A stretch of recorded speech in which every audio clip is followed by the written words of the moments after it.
হুজুর আব্দুল কাদের জিলানী যখন 5 বছরের আব্দুল কাদের জিলানী উনার বাবা আবু সালেহ মুসা জঙ্গির কাছে একটা লোক দৌড়ে আসলেন। আয়েশা ডাক দেয়া কই, মুসা জঙ্গি গো, ও মুসা জঙ্গি, আমাদের মহল্লার একটা লোক মারা গেছে, তার জানাজার নামাজের টাইম দিছি জোহর নামাজের বাদ, তার জানাজার নামাজে যাওয়া লাগবে। বলেন সুবহানাল্লাহ। নারে তাকবীর, নারে রিসালাত।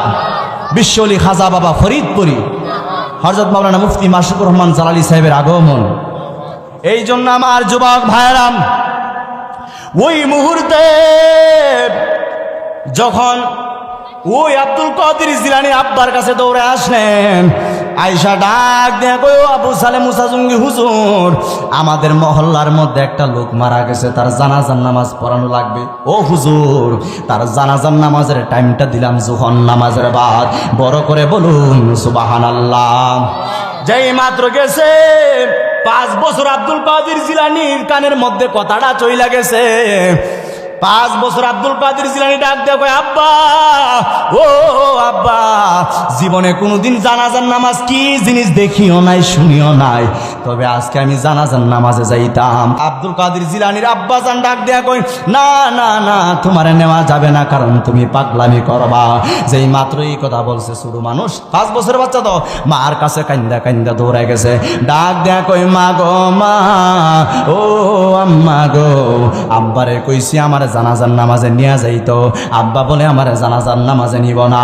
যেই মাত্র এই কথা বলছে, ওই মুহূর্তে ওই ফাতেমা ডাক দিয়া কয়, স্বামী গো, আপনি তারে কেন নিবেন না? সে ছোট মানুষ, বাইনা ধরছে যাওয়ার জন্য।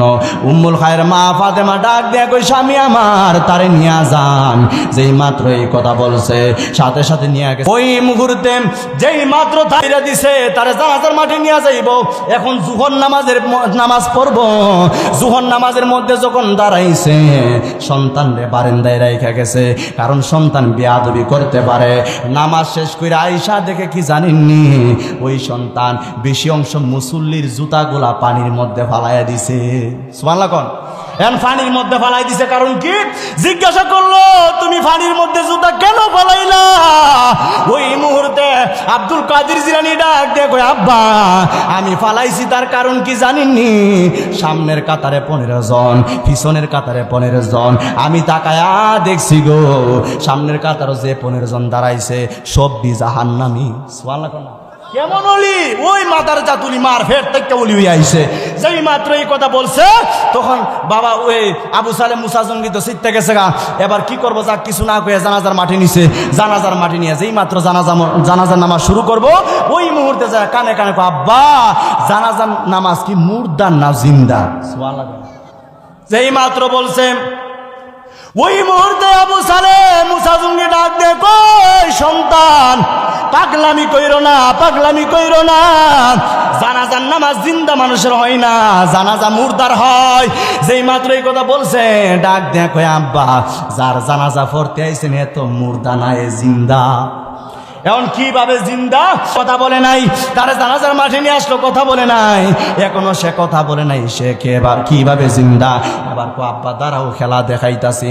যাইয়া ওই লাশের কানে কানে যাইয়া কয়, কুম্বি ইজনি, আমি আব্দুল কাদের জিলানীর নামে জিন্দা হয়ে যাও।